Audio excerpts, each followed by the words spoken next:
Jindal Global University joins us now from Ottawa. Thank you for your time. So this is an election that many see as a referendum on Modi. What do you feel he has done for India in the last decade?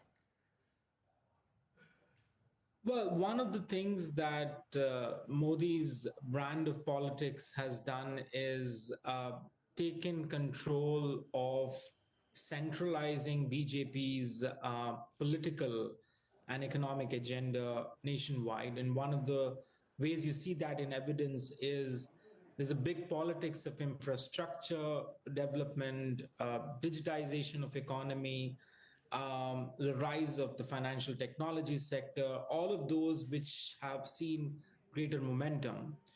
It's allowed for growth for a narrow elite of business class owners to generate more wealth in the country. That, unfortunately, has widened income and wealth inequality. But at the same time, that's the model of governance the party, and more importantly, the Prime Minister, has been identified with over the last 10 years. At the same time, as one of the points that you see in the introductory remarks of the presentation, you're seeing that price rise, inflation, unemployment, and more importantly, issues of rural distress have widened in the last 10 years. And that's been one of the concerns with the nature of growth trajectory India is currently experiencing. Right. As you say, the overall economy may have improved, but inequality has worsened, youth unemployment is high, inflation is high. Will he pay for all that? So one of the things that we see if you closely observe the electoral data, is 2019 election also saw roughly 38% of the vote share for the BJP, which means out of every 10 people voting, only 4 are voting for the BJP. I don't think that percentage is any longer going to change. The western and the northern parts of the country are quite well reserved for the vote base that the BJP has.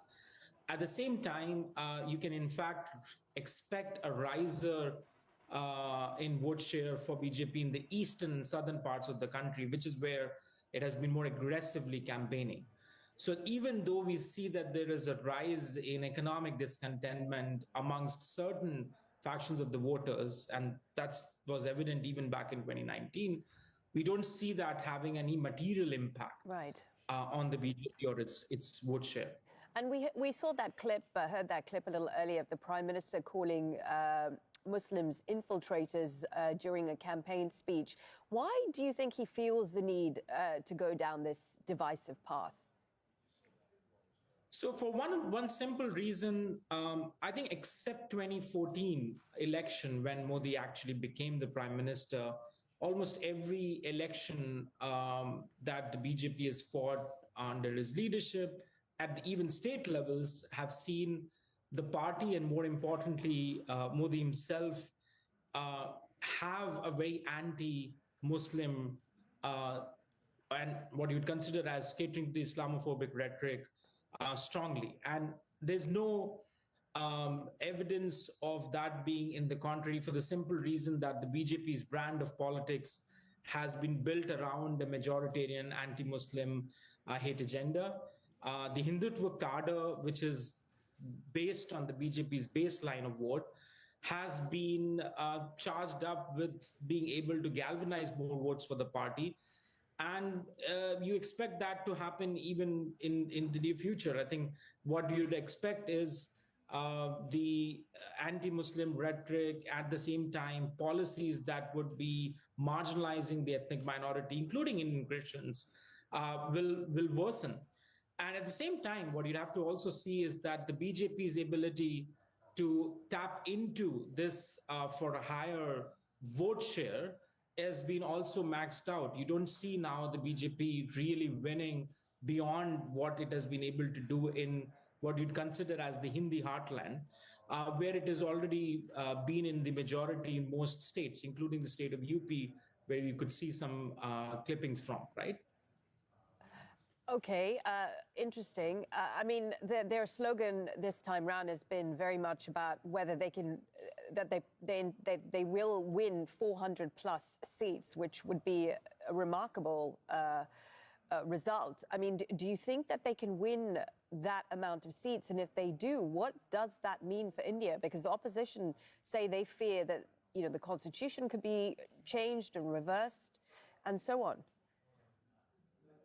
Yeah, so I think this 400 plus or the 370 plus narrative was part of the party propaganda. The Prime Minister himself, in a very recent speech, has spoken that there's no way the party, the BJP, is going to win anywhere close to 400. You can expect the alliance of the BJP, the NDA, National Democratic Alliance, to win somewhere around 300 or 300 plus.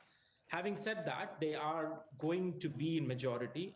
That most reasonable estimates would tell us.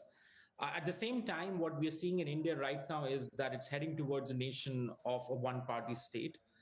The opposition has been weak in being able to provide an effective counter-narrative to the BJP. At the state levels, the scenario is very different, but at the national level, there are many particular areas that the opposition alliance have not been able to effectively address or even tap into the issues on the ground. On the constitution, you already see evidence of a declining federalist structure.